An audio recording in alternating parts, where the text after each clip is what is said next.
दोस्तों, अगर आप इसराइल और फ्रांस के फैन हैं तो फिर तो आपने ये वीडियो एकदम खत्म हो जाने तक देखनी चाहिए, मजा आ जाएगा।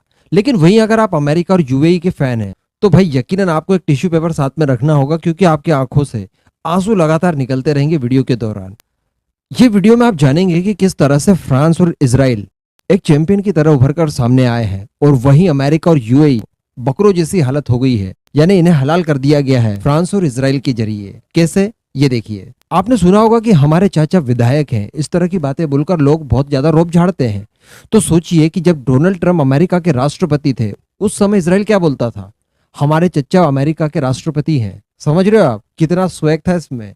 तो इसी सब का फायदा उठाते हुए इसराइल ने डोनाल्ड ट्रंप को अपने साथ लिया और ये कहा कि चलिए अरब देशों में जो हमारी अनबन है उन्हें आप शांत करवाइए और इन सभी देशों से हमें मान्यता दिलवाइए और पीस डील कायम करवाइए। अब डोनाल्ड ट्रंप ने किया ऐसा ही, अरब देशों के पास गए और कहा कि देखिए जी, पेट्रोल बेच बेच कर जो आपने बड़ी बड़ी इमारतें बनाई हैं, अगर किसी दिन युद्ध हो गया तो इसराइल मिनटों में इन्हें तबाह कर देगा, तेल के कुओं में आग लगा देगा, भीख आपसे मांगती बनेगी नहीं पाकिस्तानियों की तरह। तो इससे अच्छा होगा कि आप इसराइल के साथ दोस्त बन जाए। तो इस वजह से अनन फानन में अरबों ने इसराइल के साथ पीस डील कायम करने और उसे मान्यता देने के लिए हामी भर दी। अब यहाँ पर थोड़ी बहुत शर्तें तो बेचारे शेख भी रख सकते हैं ना। तो उन्होंने कहा कि हमें अमेरिका के F-35 चाहिए और साथ ही उन्होंने इच्छा जताई कि हमें इसराइल का आयरन डोम चाहिए। अब आप जानते हैं कि ये दोनों ही हथियार सुपर पावर टाइप के हथियार हैं, जिनके पास ये दोनों आ गए और क्या चाहिए फिर आपको। कहा कि ठीक है जी, मिल जाएंगे आपको, बस आप पीस डील कायम कीजिए।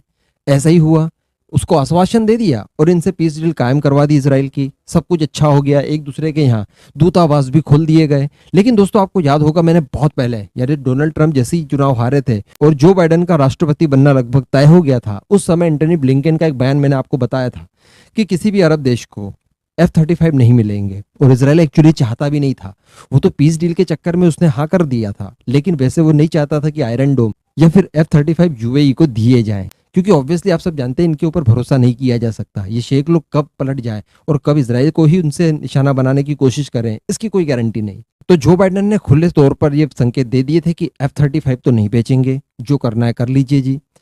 अब मैं आपको बता दूं कि डोनाल्ड ट्रंप के जमाने में ही $23 बिलियन की एक डील कर रखी थी अमेरिका और यूएई के बीच में F-35 को लेकर, और कुछ ड्रोन्स वगैरह थे। अब इस बीच हुआ ये कि काफी समय हो गया था, यूएसए कोई भी हाँ ना नहीं कर रहा था कि हम आपको F-35 देंगे या नहीं देंगे, और इस दौरान शेख लोग थे बड़े परेशान।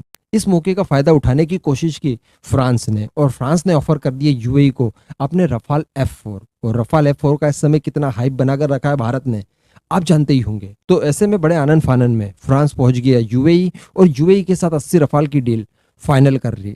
यानी यूएई और फ्रांस ने ये दिखाने की कोशिश की पूरी दुनिया में कि देखिए जी, F-35 नहीं मिल रहे हैं इसलिए रफाल खरीदे हैं। यानी ये भी उतनी ही सुपीरियरिटी यूएई की एयरफोर्स को देंगे जितने की F-35 दे सकते थे। हालांकि उसके बाद अमेरिका के कान खड़े हुए और अमेरिका को काफी बड़ा नुकसान होते हुए दिखाई दे रहा था, और अमेरिका कहीं ना कहीं यूएई को मनाने की कोशिश करने लगा कि देखिए जी, हम आपको हथियार तो देंगे, ये ड्रोन्स देंगे, F-35 देंगे, लेकिन इनके ऊपर निगरानी हमारी रहेगी। हमारी ऑलरेडी प्रेजेंस है यूएई के अंदर, तो हमारी ही देखरेख में इनका इस्तेमाल आप करेंगे, आप अपनी मर्जी से इन हथियारों का इस्तेमाल नहीं कर सकते। इन सबको देखते हुए यूएई ने कहा कि नहीं चाहिए, हटाओ, कैंसिल करो। तो इस तरह से यूएई ने फ्रांस की वजह से अमेरिका के साथ $23 बिलियन की डील खत्म कर दी। ये ठीक वैसे ही हुआ जैसे फ्रांस की डील कैंसिल करवाई थी ऑस्ट्रेलिया के साथ, सबमरीन वाली डील याद होगी ना। तो यहाँ पर हो गया फ्रांस का बदला पूरा, अमेरिका यहाँ पर बन गया बकरा। लेकिन अल्टीमेटली जो कुछ भी हो, यूएई को तो F-35 जो कि एक स्टेल्थ फाइटर जेट है वो नहीं मिला, उसकी इच्छा अभी तक पूरी नहीं हुई। ऑब्वियसली उसको इसकी जरूरत होगी स्टेल्थ फाइटर जेट की, रफाल कुछ भी हो वो स्टेल्थ तो नहीं है ना। तो यहाँ पर यूएई को भी F-35 नहीं मिल पाए, जो कि इसराइल की तरफ से और साथ ही साथ डोनाल्ड ट्रंप की तरफ से वादा किया गया था। इसी के साथ साथ दोस्तों, इसराइल ने आयरन डोम के लिए भी पहले बताया जा रहा था कि हामी भर दी थी। अभी रिसेंटली नफ्ताली बेनेट जो कि इसराइल के प्राइम मिनिस्टर हैं, वो टूर पर गए थे यूएई, और वहां पर बताया जा रहा था कि शेखों ने डिमांड की थी आयरन डोम की, यानी इंटरेस्ट दिखाया था और कहा था कि हम इसे खरीदना चाहते हैं। लेकिन मैं आपको बता दूं कि इसराइल ने बड़े प्यार से वहां पर भी मना कर दिया। यानी यूएई को ना तो आयरन डोम मिलेगा ना ही F-35 मिलेगा। कुल मिलाकर बना दिया है डोनाल्ड ट्रंप और इसराइल ने मिलकर बकरा, बहुत बड़ा बकरा। आपने केवल पीस डील स्थापित की जिससे इस समय इसराइल का ही फायदा है, साथ ही साथ आपने व्यापार के सारे मार्ग खोल दिए जिससे भी इसराइल को ही फायदा है। हालांकि यहाँ पर यूएई को यह फायदा जरूर है कि इसराइल जैसा ताकतवर सुपर पावर टाइप का देश उसका दुश्मन अब नहीं रहा है, तो ये फायदा डेफिनेटली है। बहुत बड़ा फायदा है वैसे ये।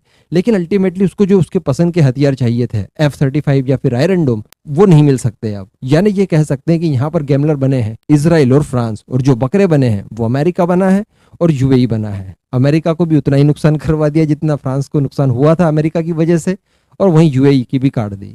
तो ये कुछ सिनारियो बनता हुआ दिखा और मुझे बड़ा इंटरेस्टेड लगा ये। आप सबका इस मुद्दे पर क्या मानना है नीचे कमेंट करके जरूर बताइएगा।